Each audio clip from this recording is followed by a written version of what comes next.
Mengenai kembalinya optimisme pelaku pasar mulai cukup confident begitu menghadapi situasi di Timur Tengah, di mana memang kalau kita lihat tadi terbukti IHSG menghijau dan juga rupiah meskipun memang tidak terlalu besar tapi sudah berhasil menguat pada hari ini. Bagaimana Anda melihat situasi ini? Silakan Pak Bias. Ya, saya pikir mungkin salah satu katalis utamanya adalah melemahnya dolar indeks ya, di mana dolar indeks berhasil turun dari level 106 sekarang ke di bawah 106 gitu ya, 105,8.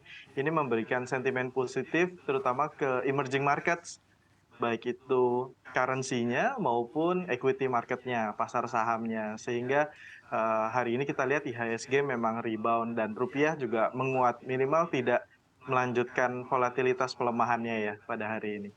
Oke, kalau menurut Pak Bias sebenarnya apresiasi hari ini apakah memang secara teknikal saja kah atau memang sentimennya sudah cukup baik begitu melihat situasi panas di geopolitik juga sudah mulai stabil. Seperti apa Anda melihat? Apakah lebih ke teknikal atau fundamental penguatan hari ini Pak Bias? Sebenarnya ada faktor teknikal juga, karena sudah dolar indeksnya sudah menguat cukup panjang gitu ya selama 1 minggu terakhir, jadi ada profit taking, sehingga rupiah kita juga membaik. Tapi di sisi lain secara fundamental, saya pikir sentimen dari geopolitik agak lebih membaik ya, dibandingkan apa yang kita lihat di pekan kemarin, di mana sekarang sudah mulai ada semacam gencatan senjata gitu ya. Jadinya Israel pun belum merespon serangan yang dilakukan oleh Iran kemarin.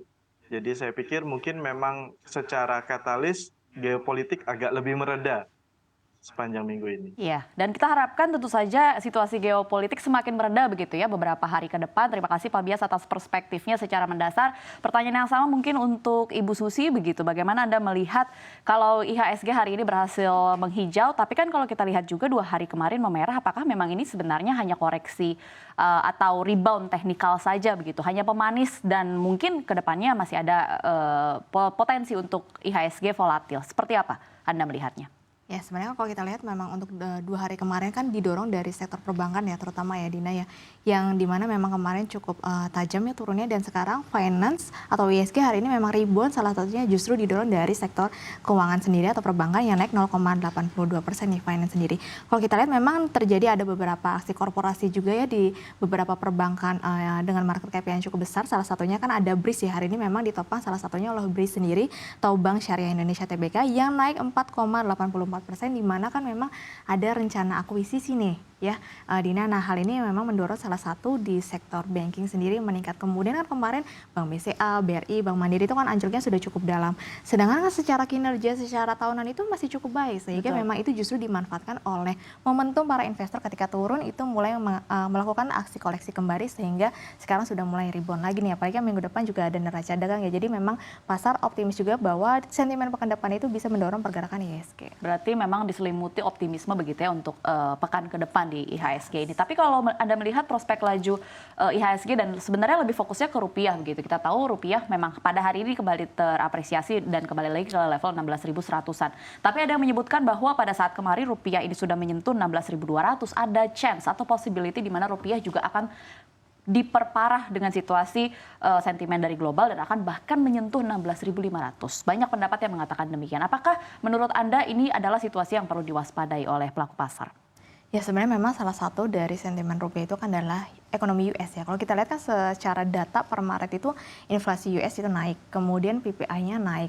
Jadi kalau kita lihat kemudian cadangan devisa kita itu kemarin turun ya, salah satunya di mana di bulan Maret. Nah memang hal-hal ini memang mendorong investor asing itu sudah mulai beralih ke investasi di Amerika, karena justru jauh lebih menarik ya untuk secara yield-nya sendiri, apalagi indeks dolar sudah berada di angka 106 nih Dina. Kemudian kalau kita lihat sendiri memang dari Indonesia sendiri memang belum menunjukkan tanda-tanda ekonomi yang cukup baik. Nah kita bisa menunggu nih hasil di pekan depan itu kan akan ada rilis neraca dagang ya. Apakah neraca dagang kita ini masih surplus meskipun turun nantinya, ataukah justru lebih baik dibandingkan bulan sebelumnya. Nah hal ini nantinya bisa menjadi sentimen positif untuk pergerakan rupiah sendiri. Oke baik, terima kasih atas penjelasannya Susi. Kepada Pak Bias, tadi kan Susi sudah menyebutkan bahwa pada hari ini memang penguat utamanya adalah finance yang terapresiasi 0,82% dan memang menjadi sektor yang paling tinggi kinerjanya hari ini. Kalau Anda melihat di tengah sentimen yang ada, yaitu mulai dari masih panasnya situasi geopolitik di global dan juga nampaknya memang The Fed ini masih hawkish begitu dan era suku bunga tinggi ini masih belum menunjukkan tanda-tanda berakhir. Kalau Anda melihat sebenarnya sektor apa yang harus diwaspadai atau yang menarik untuk diamati? Silakan Pak.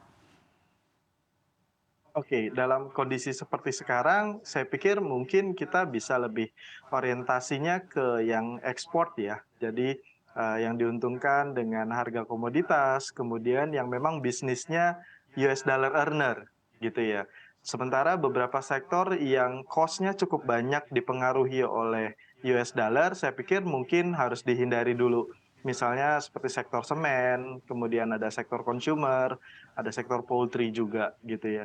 Sementara kalau untuk yang lebih defensif lagi, saya pikir mungkin yang domestic names ya, kayak perbankan dan juga telekomunikasi yang memang bisnisnya begitu besar dikontribusi dari domestik sehingga tidak terlalu terganggu oleh pelemahan rupiah ataupun kondisi geopolitik di luar.